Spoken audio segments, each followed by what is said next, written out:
This is Dave, and today I'll be reading McElligot's Pool by Dr. Seuss.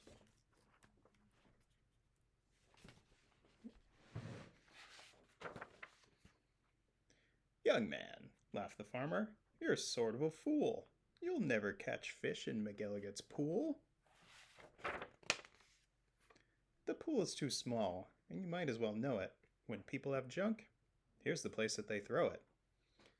You might catch a boot, or you might catch a can, you might catch a bottle, but listen, young man, if you've sat 50 years with your worms and your wishes, you'd grow a long beard long before you'd catch fishes.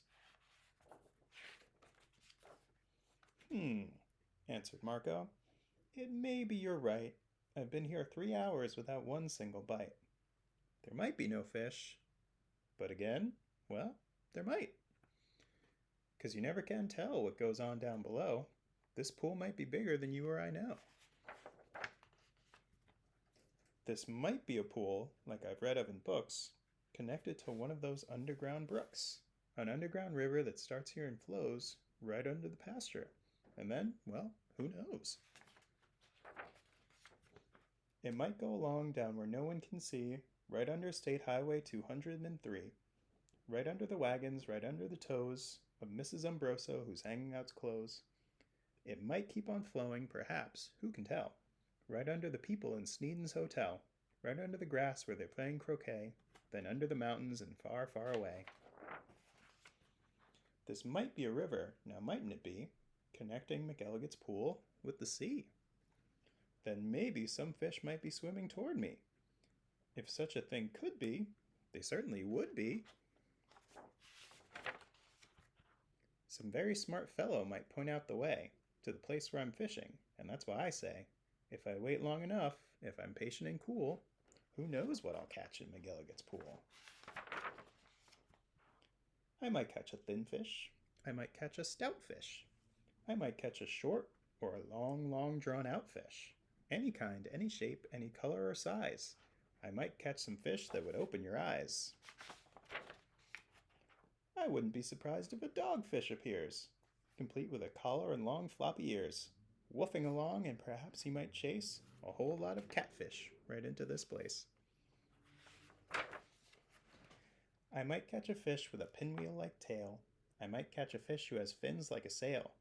I might catch some young fish, some high-jumping friskers. I might catch an old one with long flowing whiskers. I might catch a fish with a long curly nose. I might catch a fish like a rooster that crows. I might catch a fish with a checkerboard belly, or even a fish made of strawberry jelly. I might catch a seahorse. Now mightn't I now? I might catch a fish who is partly a cow. Some fish from the tropics, all sunburned and hot, might decide to swim up. Well, they might they not? Racing up north for a chance to get cool, full steam ahead for McElligot's pool. Some Eskimo fish from beyond Hudson Bay might decide to swim down, might be headed this way. It's a pretty long trip, but they might, and they may. I might catch an eel. Well, I might, it depends. A long twisting eel with lots of strange bends, and oddly enough, with a head on both ends. One doesn't catch this kind of fish as a rule, but the chances are fine in McElligot's pool. I might catch a fish with a terrible grouch, or an Australian fish with a kangaroo's pouch. Who wants to catch small ones like mackerel or trout?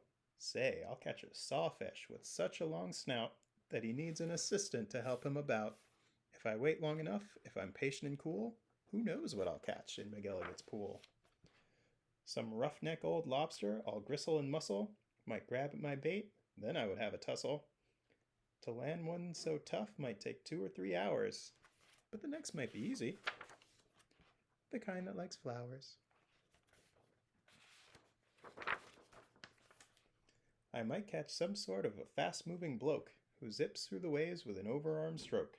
I might, and I may, and that's really no joke. A fish even faster, a fish if you please, who slides down the sides of strange islands on skis. He might ski on over and pay me a visit. That's not impossible, really, now is it? Some circus fish, fish from an acrobat school, might stage a big show in McElligot's pool.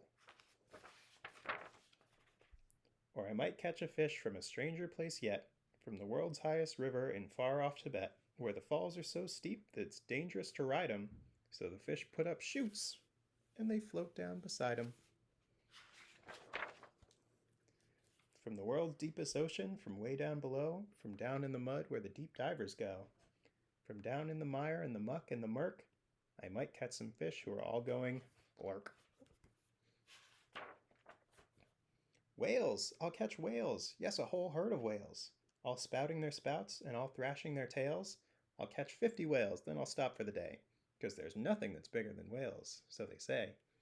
Still, of course, it might be that there is something bigger.